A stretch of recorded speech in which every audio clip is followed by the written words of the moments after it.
Oke, baik. Perkenalkan nama saya Jason Rompas dengan NIM 224068. Saya dari kelompok 5 akan mempresentasikan tugas dari mata kuliah kecerdasan buatan yaitu Wake Product. Oke, langsung saya pendahuluan.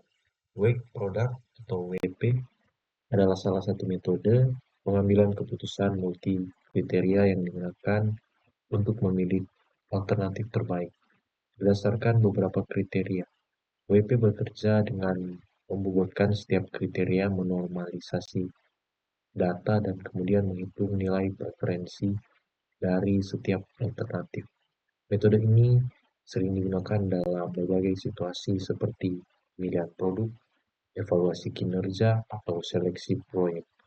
Karena kesederhanaannya dalam menangani banyak kriteria sekaligus. Selanjutnya, pengertian Wake Product atau WP. Nah, Wake Product atau WP adalah metode pengambilan keputusan multikriteria yang digunakan untuk mengevaluasi dan memilih alternatif terbaik berdasarkan beberapa kriteria yang berbeda. Dalam metode ini, setiap kriteria diberi bobot sesuai dengan tingkat kepentingannya dan alternatif dievaluasi dengan cara mengalihkan nilai setiap kriteria yang telah dinormalisasi dipangkatkan dengan bobot masing-masing kriteria.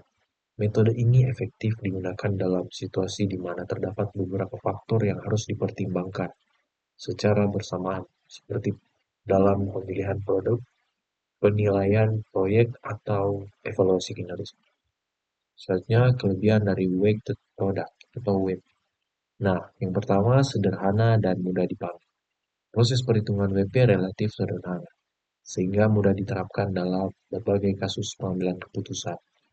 Bobot yang fleksibel, WP memungkinkan penentuan bobot yang berbeda untuk setiap kriteria, sehingga keputusan dapat disesuaikan dengan prioritas dan kepentingan yang berbeda.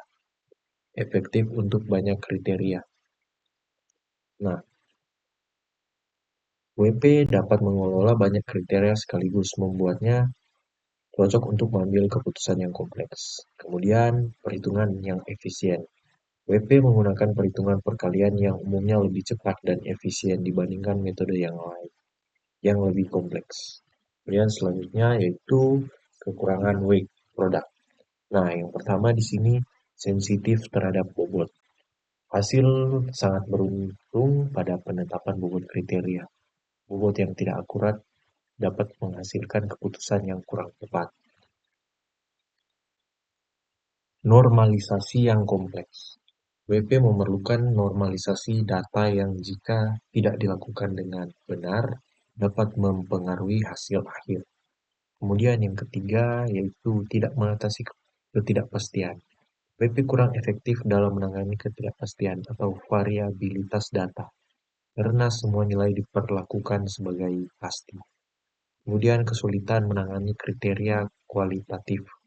WP lebih cocok untuk data kuantitatif sehingga sulit untuk digunakan jika ada kriteria kualitatif yang perlu dievaluasi.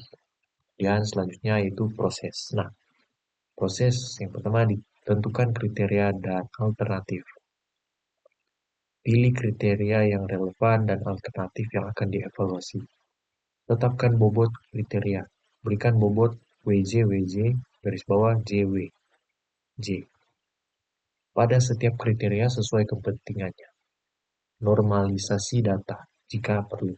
Lakukan normalisasi jika kriteria memiliki satuan yang berbeda. Hitung nilai preferensi dengan menggunakan rumus seperti yang bisa dilihat. SI sama dengan I pangkat N, J sama dengan 1. X, WJ, IJ. Di mana SI sama dengan nilai preferensi alternatif I. XI, J sama dengan nilai alternatif I pada kriteria J. WJ sama dengan bobot kriteria J. Nah, kemudian bandingkan nilai preferensi alternatif dengan nilai SIS garis bawah ISI tertinggi adalah yang terbaik. Nah, kemudian selanjutnya Di sini ada rumus SI sama dengan I kat N J sama dengan X IJ WJ. Nah, keterangan I sama dengan 1 I sama dengan 1,2 dan seterusnya. Kemudian sigma WJ sama dengan 1. WJ adalah pangkat bernilai positif untuk atribut keuntungan dan bernilai negatif untuk atribut biaya.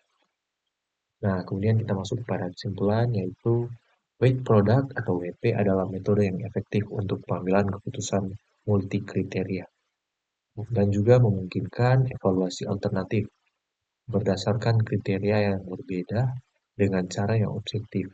Metode ini memiliki kelebihan dalam kesederhanaan dan fleksibilitas bobot, tetapi juga memiliki kekurangan, seperti sensitivitas terhadap penetapan bobot dan tantangan dalam menormalisasi data secara keseluruhan. Nah, WP merupakan alat yang berguna untuk berbagai konteks, asalkan digunakan dengan hati-hati. Oke, sekian tugas presentasi dari saya dari kelompok 5. Mohon maaf jika ada kesalahan penulisan atau kata-kata. Sekali lagi, terima kasih.